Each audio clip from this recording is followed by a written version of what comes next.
viewers, welcome to another episode of the Now Show.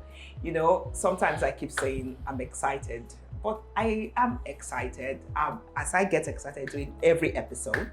But when I have with me my sister, my friend, and somebody who is a relationship expert to talk about what she does best, it gives me a lot of excitement. So on today's episode, we're going to be talking relationships and who else to discuss it? An expert in the field, Tinuola Agbabiaka. It's a pleasure to be here. To the Now Show. Yes, I'm back. Thank you for doing this with us. Thank you, My pleasure. You know, we're discussing relationships because you had sent me something and I jacked you up on it. If, you sent, about the relationships I should cultivate for the year. Yeah. And everything. And I said, we needed to talk about this because I saw, some and I was like, what do you mean? This kind of. So that's why we're here discussing relationships and those relationships you said we should be cultivating for the year. So, Tinu, that's what we brought you. So. Yes. Mm-hmm. Let me start by, like I've always said, we are all relational beings. And sometimes we desire a certain type of relationship. But the question is, what you desire, what do you do with that? Yes. Do you just sit and expect it to happen? Okay. The answer is no. Relationship is work. And a lot of times, yes, there are people who do some and they feel they didn't expect back what they've put in. But nothing is ever lost in whatever we do. If you do it, even if it doesn't come back from maybe the exact same person, it's going to come back from someplace else. So in 2021, and really thinking through, I wrote that, I think late December, in anticipation of the new year. So the question is, okay, so what do I want for my relationships? Because a lot of times we don't really stop and think about that. And then what are we doing? What am I doing as a person? What are you doing as a person to get that relationship? Okay, so I remember writing about family. Yes. And a lot. Trust me, I've heard stories. Yes. I mean, this is what I do. I've heard incredible stories about family squabbles and strife, and that's the minute you think you've had one, then another tops it. But you see, ultimately, we find out that I remember saying to you that family is one relationship we don't choose. Yes, exactly. It gets. I actually wrote it there. I said you don't get to choose your family. If we did, a lot of people would be familyless.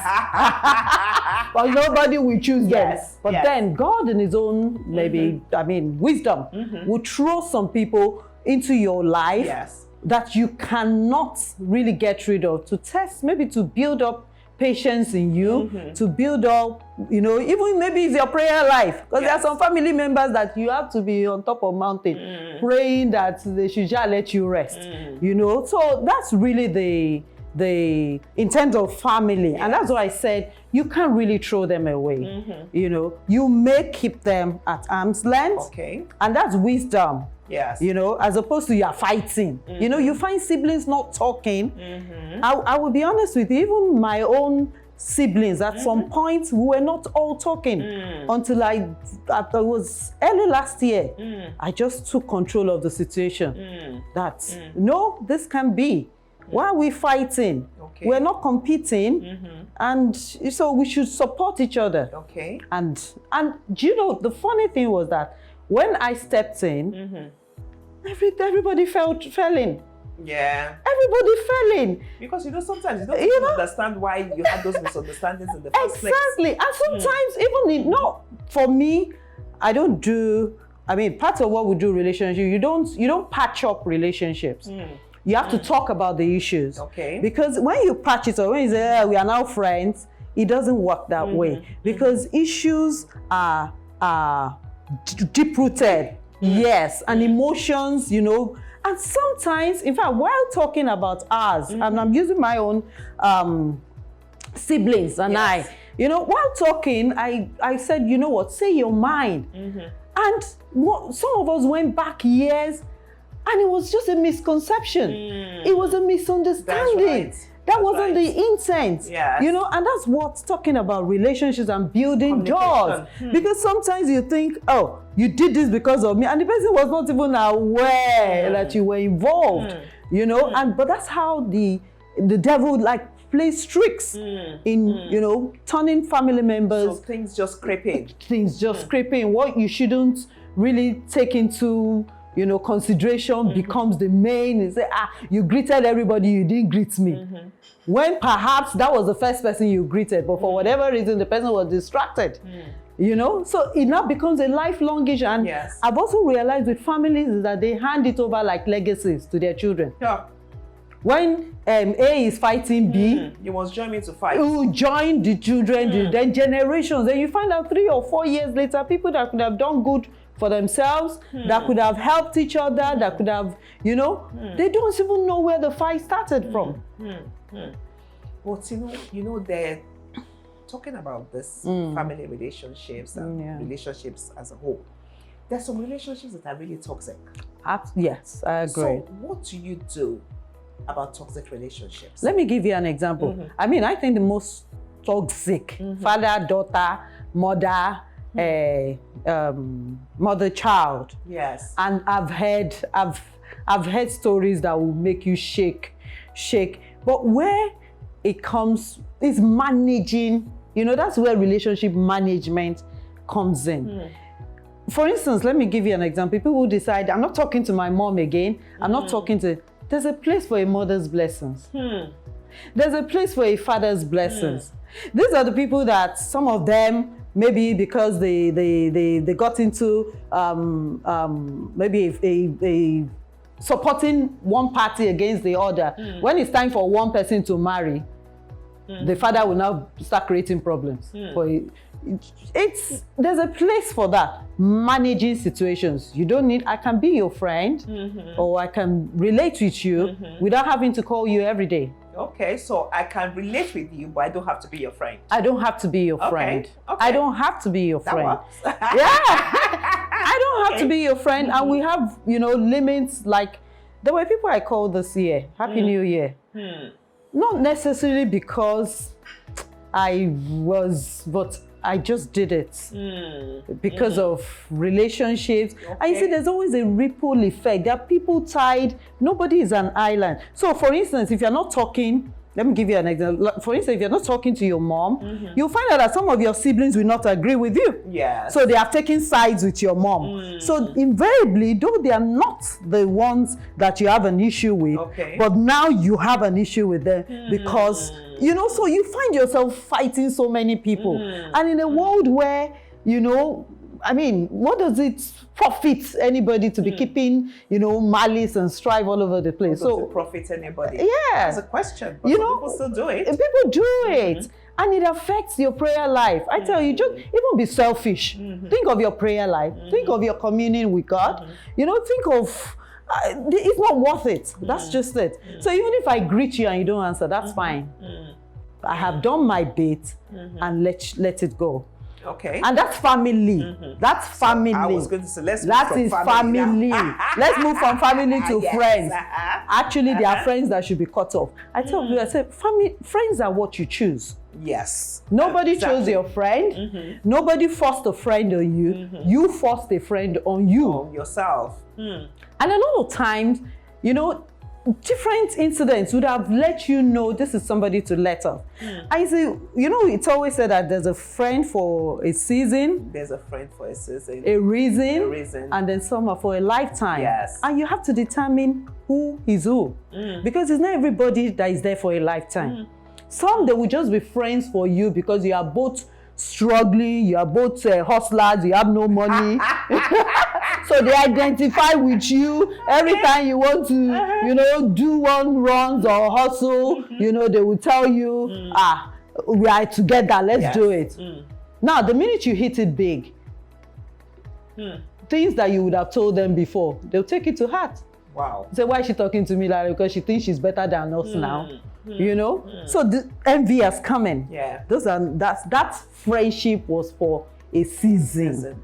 We need to identify that, and that's where we get into trouble.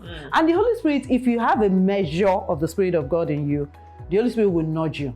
Several times I've had people tell me how, and they knew they should have let this relationship go onto something, maybe, and sometimes it's tragic. Sometimes what happens is tragic. So you should be sensitive about, friends. You don't keep all friends. You don't need all friends. You don't even need to let Jesus be your friend. But then, aside from, having a friendship with God, yes, they are human beings. They're good people. They're people who will go with you from one season to the other. And there are some that are there for a reason, because they're just there for that reason. Let me give you an example, like somebody who was just widowed. People will come around you for that reason. The minute that person remarries, you are no longer a widow. That's the end. I have no reason to do you this favor. You have somebody now taking care of you, even if the man is not taking care. But that's what it is. And then there's some that you have childhood friends. They're childhood friends that, you would, have disagreements, but you will come together. You're now like siblings. Some childhood friends are closer than siblings. Okay. That's the truth. That people that that this one, come rain, come sunshine. And it's not everybody. So it's in understanding who is who. Okay. That makes the difference. Okay. And now, husband and wife. You see, that's why couple. That's why this journey of marriage is a mystery. Marriage. You see, and I tell people, until I do know people who divorced, separated, but wish that they had handled things differently. So it's not every divorced couple that is sending curses to each other. But it just comes to a realization of how I could have done this, better. And in terms of relationships and couple, it's not limited to just the couple. Because maybe close to 90% or more of relationship issues are caused by third party around them. And third party is not only in-laws, third party are friends too. Because whoever is influencing your spouse has a grip on your home. So they are friends. I remember when I first married my husband, I prayed away some friends. There's no argument in don't talk to so. No. Went to God. So and so out. And somehow God answered. It didn't happen in one day. It didn't happen in one day. But I realized that, there are friends that will encourage you to do bad. There are friends that won't encourage you to do bad, but won't stop you, won't chastise you, won't tell you the truth. Won't tell you the truth when you're doing wrong. They will just let it be. A big deal. Everybody does it now. People do it. What's the big deal? And it depends on what you want. The kind of relationships are intentional.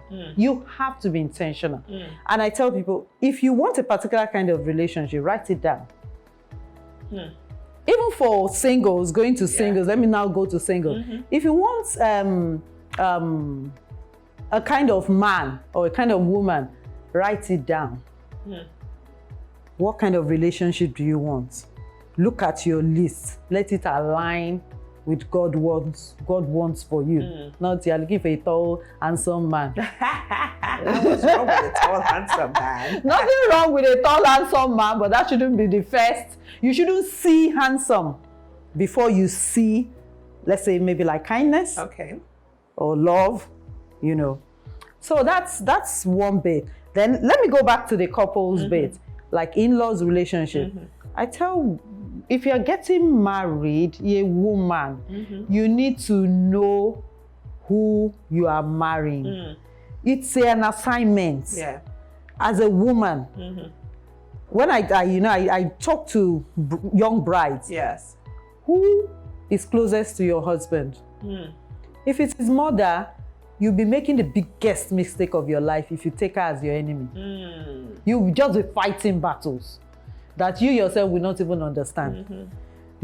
So you find out if it's a man with children, a man with siblings who are female, find out which ones is close to, and learn what they like and make them your friend. Okay. Those are the things that would help you, honestly. Apart from pray, because you see the point is people pray, but then act differently. So there's a conflict. So it's like the prayer is not working. Every prayer is when they call deliverance from my enemies, they think of all their in-laws. Cannot kill all your spouse's family. You know, that's the first thing that comes to their mind. You've got some people are badly behaved. They need to learn how to build relationship. Okay. And building relationship takes time, and it takes sacrifice. Because sometimes you just need to sacrifice. You just need to overlook some things and say, because of this, I'm just going to allow this. Okay. So that's really how it works. Okay. And that's why I said in this new year, if you're look inwards first and see what you need to change. Okay. Everybody will not like you. I have in-laws who don't like me. So they don't come to our house. But the ones that like me are the ones that come around, yes. you know. And then we also have to understand something, that all this is just to make us, you know, live peaceably with all men. Because there are some people that we even pretend they like you, they don't like you. But there's nothing you can do. You leave them together, you know. And in a situation where you know that you have a relationship with somebody and there's a problem with that relationship, there's always help. There's always help. I'm asking. Yes. As a relationship expert, yes. so you tell us, is there always help? There is no relationship that can be mended. There's no relationship that can be mended. If you don't want it. Sorry, if you want it. Okay. That's what. Except you don't want it. Okay. If you want it, we'll find a way around it. Okay. We'll find a way, because usually relationship issues are based on grievances. You did this, you didn't do this, you did this, you know. And there are some people that you would apologize to, and maybe they don't, but you have done your bit. Okay. You leave the rest to God. So how do I go about finding this help? For somebody out there who maybe doesn't know that there's help available, how do they go about finding this help? The truth of the matter is, before you find help, before you even know that you need help, is when you come to a realization that this is a relationship That's I what want. I wanted to get to. Yes. This is a relationship that is worth having. This is a relationship I want to, you know, and that has to be there, because it's never easy. Okay. You know, getting it back. Yes. It's never easy. Sometimes it's even, if the other party says no, there's nothing you can do. Okay. But you have sorted your own side. So it's not about you no more. And relationship takes humility, building. You have to be humble enough to say, I'm sorry. Okay. Not necessarily, and you know, we say sorry, not necessarily because what you have done is wrong, but how I've made you feel. That wasn't my intention, you know. So I'm sorry is always a constant. It's not about I didn't do any wrong. No. The fact that you don't even think the person, you are minimizing the other person's pain. Okay. Because there are some things that you would do to me that may not be a big deal, you know, for me, but to somebody else, maybe based on some past experiences that they've had, they'll feel hurt, you know. So you may think, what did I say? That's not the point.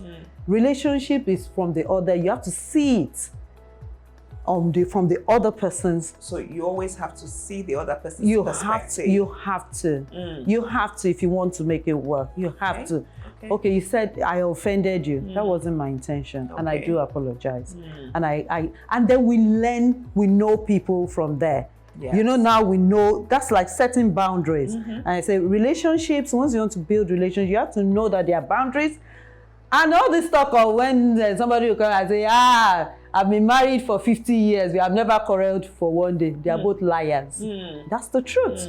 Because in meeting somebody else and living and getting to a relationship, deep relationship, there'll be disagreements. You will rub each other the right way. But that's not the issue. The issue is how you manage those disagreements and make it work. Okay. You know, for you. Okay. Yeah. Wow. Amazing. Amazing. You know, People always think, when you talk relationships, there's so much complexity about relationships. So people would rather shy away from it, So, from what you're saying, I always say that, you make this thing sound very easy. Easy. Except I don't want you to be my life. If you are going to, you will be there by fire, by force. I will, number one thing is to actually let, for instance, if I wanted you to be, I'm going to find out, what does my sis like? Okay, let's say you like red shoes, which clearly you like. I would send you a gift. It may not be shoes. Yes. I may not be able to afford red shoes, but I can send you maybe a red pair of earrings and say, this I thought would go fantastic. You look awesome in red, and I think this would go. Even if you are the devil, your heart will melt a bit, because we all love. Everybody wants a gift. Everybody loves a gift. Yes. Everybody loves to be complimented. Compliments. Yes. Everybody loves to be appreciated. Say, you looked awesome that day in those red. And I said, these red earrings. Trust me, if you have not been picking my calls, if I call you, you will pick it. They said your gifts make room for you. Yes. You will pick it. Even if you say, oh, I love this earring, so thank you so much. Thank you for thinking about me. Yes. And then the dynamics of our relationship is changing slowly. Yes. Then the next time I say, I saw this red wristwatch. And I said, you too, you will know that I want to please you. You will begin to love me back. That's just it. You are buying me wristwatch again. The place where you try to please somebody, you go overboard, you keep trying and trying, and the person still does not budge. You have some situations like that. Okay. Then you've done your bit. That's it. Because sometimes, you see, if it's a relationship that God wants it to work, it will work. But sometimes we impose our own will on God. God has said, don't go there. But we just want that relationship. And a lot of times that happens even in romantic marriages and everything, because we've had the idea that this is the kind of, that I want to marry a rich man. So any struggling young man, we won't even give consideration to go to the rich man and then get caned. And so that's sometimes then you know that God is not in this. If you've done all, you've done all. Wow. Wow. Every time we speak, it's like there's always more and more we could talk about. I just want to take your last word for this particular one. We'll come back to you more and more and more. Yes. And we hope you keep indulging us. So to do your last word for our viewers. Okay, so my last words, please, if there's any relationship that you feel is worth having, remember you need to work at it. Remember you need to study the person. Remember you need to be willing to do all possible to make it work. And that comes with humility, humble enough to admit your errors, humble enough to say, I'm sorry, apologize.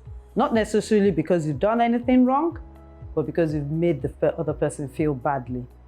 And then your gifts will always make a way for it. That's another way. There are different, strategies. So it may even be a male. It could be those, having issues with your mother-in-law. Try crediting her account every month and you will see that it will change. When she's talking about other wives, she'll say, don't leave that one, no. That one knows how to take care of people. Don't mind all the other ones that don't. So these are real little things, that work. But you've got to be willing to do it. And you've got to know what to do too. Wow. She said it all. Be willing to do all that is possible to make it work. Let that sink in. So until we come your way again on the N.O.W show, this is your regular host, signing off with my sister, my friend, Tinuola Agbabiaka. Thank you again for coming on the N.O.W show. My pleasure, anytime.